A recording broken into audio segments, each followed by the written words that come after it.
Hello दोस्तों, आपका स्वागत है अपने एक्सपर्ट एजुकेशन सीएन इंस्टीट्यूट में। जैसे कि आपने थंबनेल देखा है कि मैं ई टेंडर की डेटा एंट्री एक्सेल में कैसे कर सकते हैं, उस टॉपिक के बारे में हम लोग इस वीडियो में बात करने वाले हैं। क्योंकि ज़्यादातर जो ई टेंडर यानी कि जो लोग टेंडर भरते हैं तो उसकी डेटा एंट्री करके भी रखनी चाहिए, क्योंकि डेटा एंट्री बहुत ज़रूरी होती है। आपको पता होना चाहिए कि किस तरीके से आपने वो काम किया हुआ है। बेसिकली तो आप उसकी वेबसाइट पे विजिट करके टेंडर आईडी से हम पता कर सकते हैं, लेकिन हम यहाँ पर डेटा एंट्री कैसे कर सकते हैं। अगर आपको नहीं आता तो इस वीडियो को पूरा देखिए और समझिए कि ई टेंडर की हम डेटा एंट्री कैसे कर सकते हैं। चलिए, तो सबसे पहले हम काम करते हैं, एक्सेल ऑन कर लेते हैं। हमने यहाँ से लिखा एक्सेल और ये हमने एक्सेल ले लिया। तो सबसे पहले काम करते हैं, इस फाइल का नाम ही हम सेव कर देते हैं। यहाँ देते हैं ई टेंडर और इसे सेव कर देना। सबसे पहला काम है फाइल को सेव करना। अब हमें इसमें अंदर क्या फॉर्मेट बनाना है उसके बारे में हम लोग बात करेंगे। आपने कौन सी डेट की इसकी एंट्री मारी है, तो आप यहाँ पे डेट ले लीजिए। सबसे पहले डेट, किस कंपनी के लिए आपने काम किया है, तो यहाँ पर कंपनी का नाम होना चाहिए। उसके बाद आप उसके एड्रेस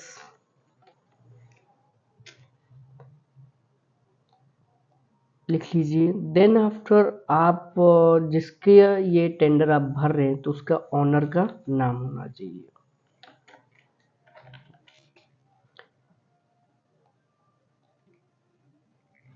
और उसके बाद आप उसका कॉन्टेक्ट नंबर ले लीजिए।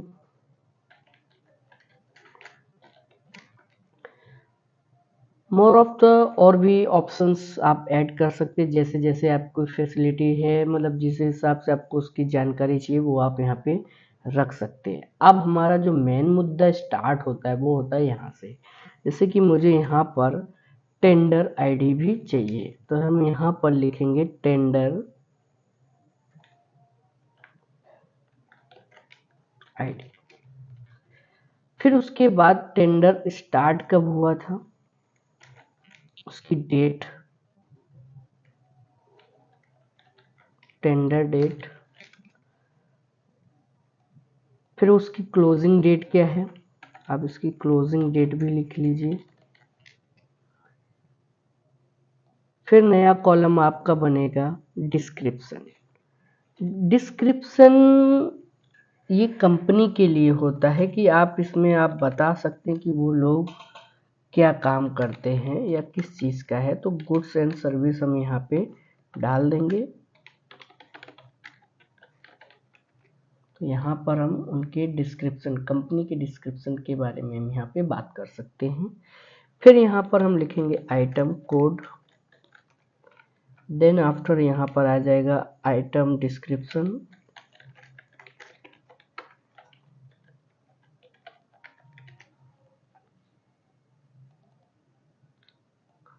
इसी तरीके से हम सारे कॉलम्स को भरना चाहेंगे।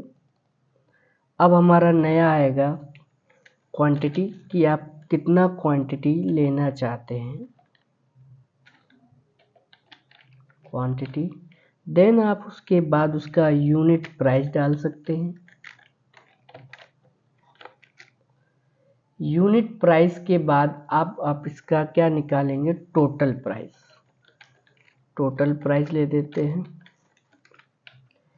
टोटल प्राइस के बाद आप यहाँ पर निकाल सकते हैं उसका टोटल टैक्स, यानी कि टैक्स ले लेते हैं जो हम 10% के हिसाब से चलेंगे। अभी फिलहाल हम एज एग्जांपल, आपका जिस हिसाब से आप वो परसेंटेज डालिएगा।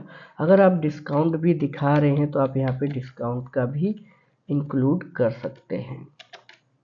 तो मैंने 5% डिस्काउंट भी यहाँ पर दिखा दिया है। एंड डिस्काउंट की अमाउंट क्या है, तो हम यहाँ लिखेंगे डिस्काउंटेड प्राइस।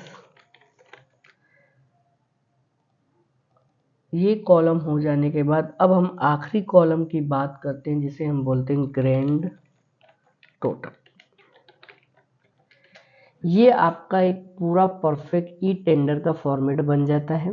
इसमें आप अपने हिसाब से भी इसमें चेंजेस कर सकते हैं। आपको इसमें जो भी नया कॉलम ऐड करना चाहते हैं आप कर सकते हैं। वैसे तो मैंने मेरे हिसाब से इसे तैयार किया है, आप अपने हिसाब से भी इसे तैयार कर सकते हैं। अब इसमें एंट्री कैसे करनी है, फॉर्मूला क्या लगाना है, उसके बारे में हम लोग यहाँ पर अभी बात करेंगे। तो चलिए हम इसे सेट कर लेते हैं पहले। चलिए सेट हो चुका है, यहाँ पर भी लास्ट सेट करने के बाद सपोज आज की ही डेट में डाल देता हूँ 02/02/2025। ये डेट हो गई। कंपनी का नाम जो भी है, suppose expert education C&A। Address भी आप यहाँ पे मेंशन कर सकते हैं। तो अभी मैं फिलहाल इसी तरीके से डाल देता हूँ। ऑनर नेम भी आप लिख सकते हैं, जो एक्चुअल नेम है वही आपको लिखना चाहिए, क्योंकि रियल डेटा एंट्री में आपको कोई भी रियायत नहीं रहेगी। और यहाँ पे कॉन्टेक्ट नंबर जो भी है कंपनी का वही आपको यहाँ पे डालना है। देन टेंडर आईडी जो भी आपकी बनेगी वो टेंडर आईडी आपको यहाँ पे मेंशन कर देनी है। एंड देन डेट, टेंडर की ओपनिंग डेट क्या थी आपको उसे मेंशन करना होगा, और उसकी क्लोजिंग डेट क्या है वो आपको यहाँ पे डालनी पड़ेगी। जैसे मैं इसी महीने की ही डेट डाल देता हूँ। चलिए अब डिस्क्रिप्शन में वर्क क्या है, मतलब वो क्या करते हैं, तो वो सप्लायर है, ऑफिस कंप्यूटर सप्लायर।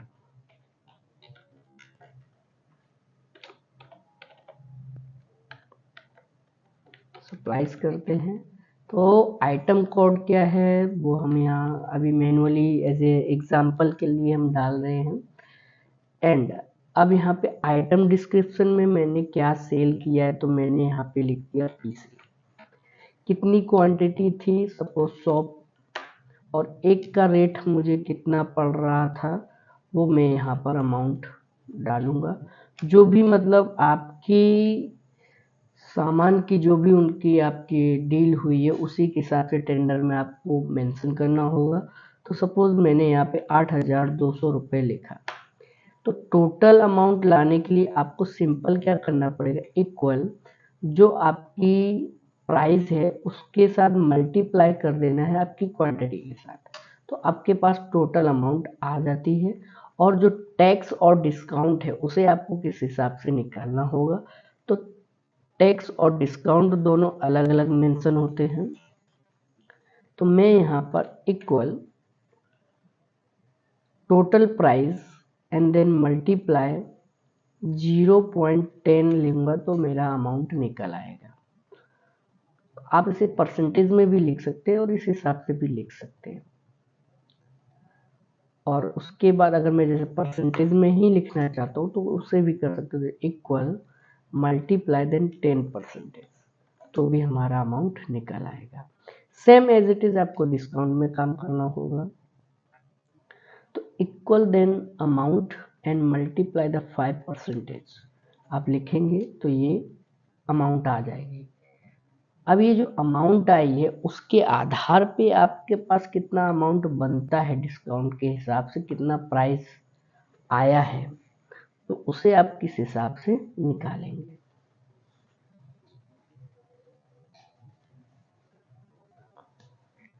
तो हमारे पास ये डिस्काउंट का तो हमने प्राइस निकाला, लेकिन यहाँ पर हमने डिस्काउंट मेंशन किया था अपने हिसाब से और हमने यहाँ पर निकाल दिया। तो यहाँ पर ये जो अमाउंट आया तो इसे हम माइनस करवाएंगे इसके आधार पे। तो इक्वल देन जो प्राइस है देन माइनस करवाएंगे हम अपने इसके साथ नेट डिस्काउंट से। तो आपकी अमाउंट जो निकल आ रही है ये निकल आई डिस्काउंटेड प्राइस। तो डिस्काउंटेड प्राइस के साथ आपका यहाँ पर अमाउंट आ जाएगा।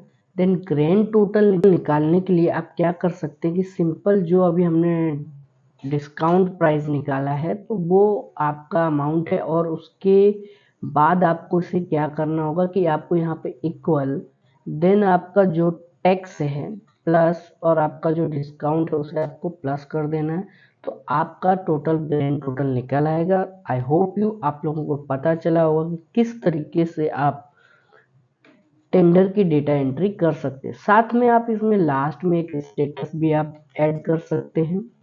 स्टेटस आपको यहाँ पर मेंशन इसलिए करना है कि अगर आपका टेंडर पास होता है तो आप यहाँ पे पास लिख सकते हैं, अगर फेल होता है तो आप यहाँ पे फेल मेंशन कर सकते हैं कि टेंडर आपका पास हुआ है कि नहीं हुआ है। इस तरीके से आप इसकी डेटा एंट्री बड़ी आसानी से कर सकते हैं एक्सेल के अंदर। Thank you for watching my video.